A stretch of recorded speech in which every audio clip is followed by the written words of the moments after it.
For which of the following pair of numbers is it true that their sum is 15 times their product? So ang choices, 1 and 1 over 14, 1 and 1 over 15, 1 and 6/8, 1 and 14. So number 83 na tayo. Kung gusto nyo mapanood simula number 1, tingin lang po kayo dyan sa baba or sa description. Makikita nyo ang link ng playlist. Okay, so before we start, invite ko kayo sa aking CSE review for Math and Logic via Zoom for 50 pesos only. So marami nang nag-avail kaya i-PM nyo na po ako sa Messenger RJ Enseñado. 10 sessions po ito kaya kapag dinivide natin lumalabas na 5 pesos lang per session. So napakamura po niyan at napakasulit. Okay, so let's start. Sagutan na natin ito. So sa ganitong type ng problem, walang ibang way dito kundi trial and error. So for which of the following pair of numbers is it true that their sum is 15 times their product? So kunin lang natin yung sum. Yung kanilang sum tsaka product. Tapos yung sum daw ay 15 times their product. Okay? So wala tayong magagawa. I-trial and error lang natin. Isa-isa yan. So, try nga muna natin itong madali. 1 tsaka 14. So, i-add lang natin. 1 plus 14 equals 15. Tapos, 1 times 14 equals 14. So, mali ito. Kasi ang sum daw, the sum is 15 times their product. So, 15 is not 15 times ng 14. So, mali na ito. Okay? So, mali na agad yung pinakamadali. Okay, so try natin itong 1 and 1 over 14. So i-add natin tsaka i-multiply.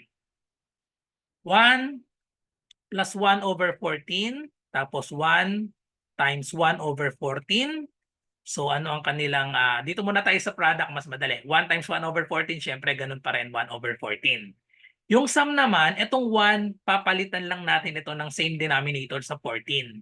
So para maging 14 siya, pwede nating isulat yung 1 as 14 over 14. Okay? So we have 14 over 14 plus 1 over 14. We have 15 over 14. Oh, parang eksakto na ito ah. 'Di ba ang sum daw ay 15 times their product. Ito yung sum natin. Ang sum ay 15 over 14.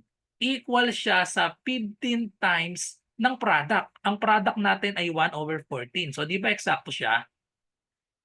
Sum 15 over 14 equals 15 times ng kanyang product na 1 over 14. So eksakto. Therefore, the correct answer is letter A. Okay, so na-solve na agad natin. Kaya pwedeng huwag nang itry itong letter B and letter C. Okay, so itry na lang natin. Isa pa. Ito, itry natin ito. So we have 1 plus 1 over 15. Para ipakita ko lang yung isang technique. Kasi yung pag nagmumultiply tayo dito, lagyan natin to ng over 1 tapos i-butterfly natin. So ito yung isang technique sa kapag nag-a-add tayo ng fraction, yung butterfly. Yan, so iba-butterfly lang natin.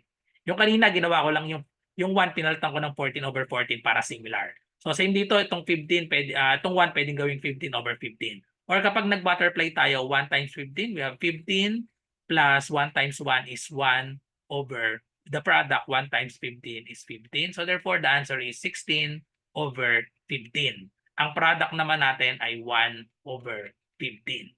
So mali ito kasi 16 over 15 ay 16 times netong 1 over 15. So ang hinanap natin 15 times lang. So yun na nga yung letter A.